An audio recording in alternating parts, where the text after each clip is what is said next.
آیت ان فی خلق السماوات والارض واختلاف اللیل والنہار لآیات لأولی الالباب، یقیناً آسمانوں اور زمین کی تخلیق میں اور رات اور دن کے الٹ پھیر میں، ابھی رات تھی اب دن آ گیا ہے، کیا اس کی کیفیات تھیں، کیا اس کی کیفیات ہیں، زمین و آسمان کا فرق ہے۔ دونوں حیات کے لیے، اس حیات عرضی کے لیے رات بھی اتنی ہی ضروری ہے جتنی کہ دن ضروری ہے۔ اس کے اندر حکمتیں دیکھو، اس کے اندر اللہ تعالیٰ کی حکمتیں کیسی کیسی کار فرما ہیں۔ برگ درختان سبز در نظر ہوشیار، ہر ورق دفترست معرفت کردگار، یہ جو سب پتے ہیں درختوں کے، ان میں سے ہر پتا اللہ تعالیٰ کی معرفت کا دفتر ہے، لیکن دیکھنے والی آنکھ چاہیے۔ کہنے والے کون ہیں؟ شیخ سعدی رحمۃ اللہ علیہ۔ برگ درختان سبز در نظر ہوشیار، ہر ورق دفترست معرفت کردگار۔ تو اللہ تعالیٰ کو ماننے کا طریقہ یہ ہے، ان فی خلق السماوات والارض واختلاف اللیل والنہار لآیات لأولی الالباب۔ آیات کسے کہتے ہیں؟ نشانی کو۔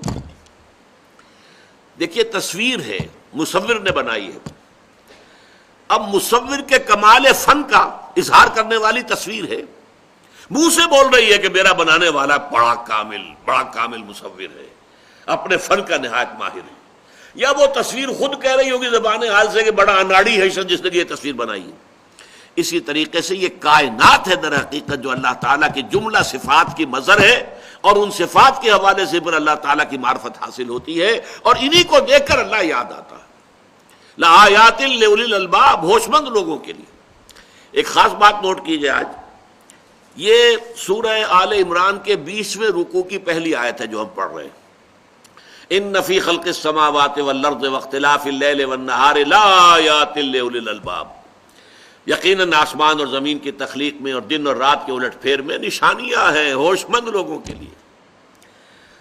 اب نوٹ کیجئے کہ بین ہی یہی آیت آئی ہے سورہ بقرہ کے 20ویں رکوع کی پہلی آیت، وہاں یہ مفصل ہے جس کو میں نے عنوان دیا ہے آیت الآیات۔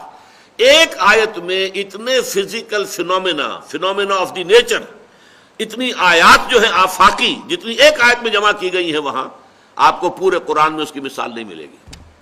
سنیے، ان فی خلق السماوات والارض، آسمان اللہ کی بہت بڑی نشانی، زمین اللہ کی بہت بڑی نشانی، واختلاف اللیل والنہار، اور رات اور دن کا اختلاف اور الٹ پھیر، ایک دوسرے کے پیچھے آنا، رات کا اور دن کا، والفلک التی تجری فی البحر بما ینفع الناس، اور اس کشتی میں کہ جو سمندر میں چلتی ہے یا دریا میں چلتی ہے وہ سامان لے کر جس سے لوگوں کو فائدہ پہنچتا ہے۔ وما انزل اللہ من السماء من ماء، اور پھر اس بارش میں جو اللہ آسمان سے اتارتا ہے، بلندی سے پانی برساتا ہے۔ فاحیا بہ الارض بعد موتہا، اور پھر جس طرح اس پانی سے زمین جو مردہ تھی زندہ ہو جاتی ہے، بنجر پڑی تھی، بے آب و گیاہ پڑی تھی، اور اس کے بعد ہریاول ہو گئی۔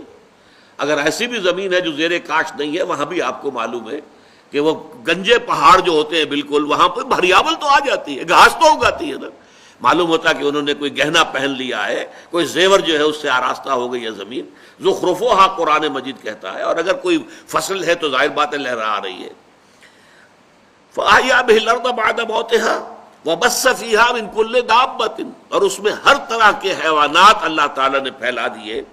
وَتَصْرِيفِ الرِّيَاحِ، اور ہواؤں کا چلنا، کبھی مشرق سے چل رہی ہے، کبھی مغرب سے چل رہی ہے، کبھی یہ مانسون کی بارش لے کر آ رہی ہے، کبھی کچھ اور، کئی سردی کی ہوائیں جو ہیں وہ آ رہی ہیں سائبیریا سے چل کر، یہ ہواؤں کا الٹ پھیر۔